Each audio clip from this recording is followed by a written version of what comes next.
BRICS summit के लिए India के प्राइम मिनिस्टर नरेंद्र मोदी साहब रवाना हो चुके हैं और मोदी साहब ने रवाना होने से पहले ये कहा है कि जो ब्रिक्स समिट है वो इंडिया के लिए बहुत इमेंस इम्पोर्टेंस रखती है। powers. India is a middle power. India is not definitely, you know, को पता है कि टर्की इकोनॉमिकली जो है वो कोशिश ये करता रहता है कि इंडिया से भी काफ़ी ट्रेड ऐसी स्टार्ट करे और उसके ऊपर भी डिपेंड करता है कि ये हो जाए इंडिया से, ये काफ़ी कोशिशें, लेकिन इंडिया जो है वो लिफ्ट नहीं करवाता है सच इतना ज़्यादा टर्की को, क्योंकि टर्की इस तरह की बातें भी तो करते रहता है, वो जो जिहादिज़म, इस्लामिज़म और इस तरह की चीज़ें हैं।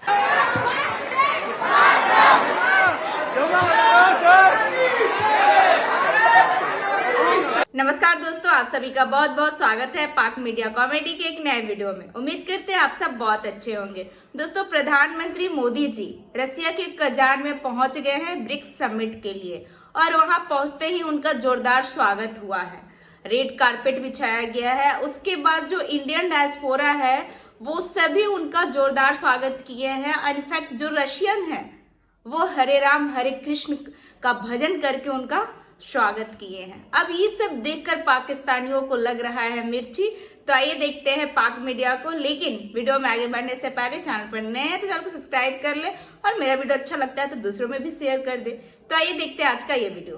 तो ब्रिक्स समिट हो रही है कजान रशिया के अंदर। प्राइम मिनिस्टर मोदी जो भारत के हैं वो वहाँ पहुंच रहे हैं और सुनने में आ रहा है कि प्राइम मिनिस्टर मोदी जो हैं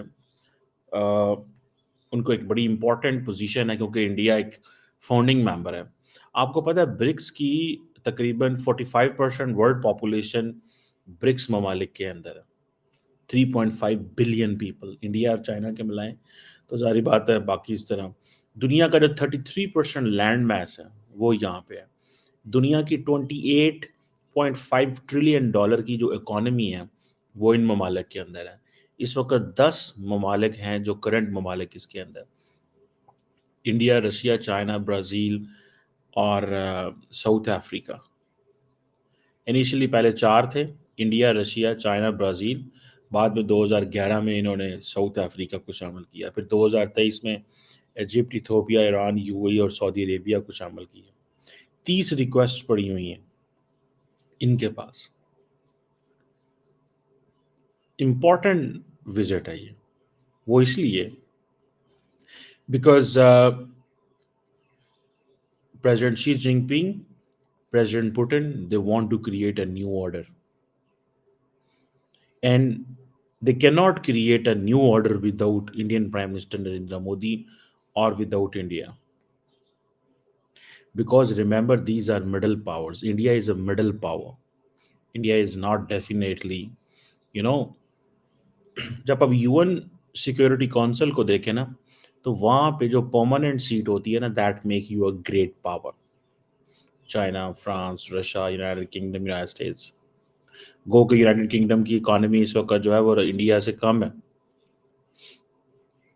but when you measure power with different ID things. ऐसे वक्त में इंडिया के पीएम मोदी रवाना हुए हैं ब्रिक्स के लिए, जहां पर उनकी प्रेसिडेंट पुतिन के साथ मुलाकात सबसे पहले होगी। लेकिन ये एक ऐसे वक्त में हो रहा है जबकि इंडिया और चाइना के बीच एक बड़ा ब्रेक थ्रू हो चुका है। मैं देख रही थी कि इसके बारे में क्या कहा जा रहा है। तो कोई 1 मंथ बैक इस पर एक रिपोर्ट भी या एक आर्टिकल भी पब्लिश हुआ जिसमें कहा गया था the battle for BRICS, why the future of the bloc will shape global order. ये है इसकी इम्पोर्टेंस कि इसके बारे में बात ये की जा रही है कि जो पुतिन हैं वो ये चाहते हैं या समझते हैं कि जो ब्रिक्स है वो एक शायद वो नया वर्ल्ड ऑर्डर लाना चाह रहे हैं। चलें इसके ऊपर बात करते हैं। सबसे पहले आपको बताएंगे कि मोदी साहब जब रवाना, उन्होंने कहा India values the close cooperation with BRICS which has emerged as an important platform for dialogue and discussion on issues concerning the global development agenda, reformed multilateralism, climate change, economic cooperation, building resilient supply chains, promoting cultural and people to people contact among others, he said. इसमें बहुत सारे various topics उन्होंने इसको शामिल किए। Multilateralism की जो हम बात करें, देखिए जो मल्टीलैटरलिज्म की बात की जाती है तो इसके अंदर आप ये बात याद रखिएगा कि जहां हम अब बात करते हैं ना कि जी ये जो दौर है, देखिए ना, दो कंट्रीज के बीच जब कोई बात होती है तो कहते हैं बायलैटरलिज्म। जैसे कि जबकि यूनिलैटरलिज्म की जब हमने बात की तो एक कंट्री जब एक एक्ट करता है अलोन, बायलैटरलिज्म में हम देखते हैं दो कंट्रीज साथ मिलकर जो है वो चलते हैं और इसी तरीके पार्टनरशिप की बात की जाती है। लेकिन जो मल्टीलैटरलिज्म है उसको आप एज ए कोलैबोरेशन डिफाइन करते हैं और इसमें between several countries, not among two countries or three countries, several countries in pursuit of a common agenda। तो जब ये मल्टीलैटरलिज्म की इसके अंदर बात की जा रही है तो क्या होने जा रहा है, इसकी वजह यह है कि ब्रिक्स के जो कंट्रीज हैं उसके साथ साथ कई और कंट्रीज भी इसमें शामिल हो चुके हैं। अच्छा, यूएई के प्रेसिडेंट ऑलरेडी 2 दिन पहले वहां पहुंचे हुए हैं। चाइना और इंडिया जो है वो ऑलरेडी रशिया के सबसे बड़े ट्रेड पार्टनर हैं। चाइना जो है वो रशिया की 32% एक्सपोर्ट उसके पास जा रही है, इंडिया के पास 16% एक्सपोर्ट आ रही है। आप बात समझ रहे हैं? तो इन्होंने टेक्निकली तो ये जो जंगें हो रही हैं ये सबका उनको फ़ायदा हो रहा है, इस तरह ब्राज़ील भी फ़ायदा उठा रहा है। सो ये जिसे वो कहते हैं ना, अब ये रशिया को सिर्फ एक ही प्रॉब्लम है टेक्नोलॉजी का। ये जो वेस्टर्न टेक्नोलॉजी है ना, जो जिसके ज़रिए पेमेंट्स जा रही हैं, स्विफ्ट सिस्टम, वो प्रॉब्लम है उसको। बाकी तो वो कहता है हमें कोई मसला नहीं। सो ये देखते हैं कि क्या इसमें निकलता है। लेकिन इंडिया, चाइना और इंडिया और ये सारे जो ममालिक हैं, इंडिया के लिए एक डिफ़िकल्ट टास्क है। वो डिफ़िकल्ट टास्क इसके लिए है बिकॉज़ इंडिया ये समझता है कि यार ये हम क्या करेंगे और क्या नहीं करेंगे। उधर भी हैं, इधर भी हैं।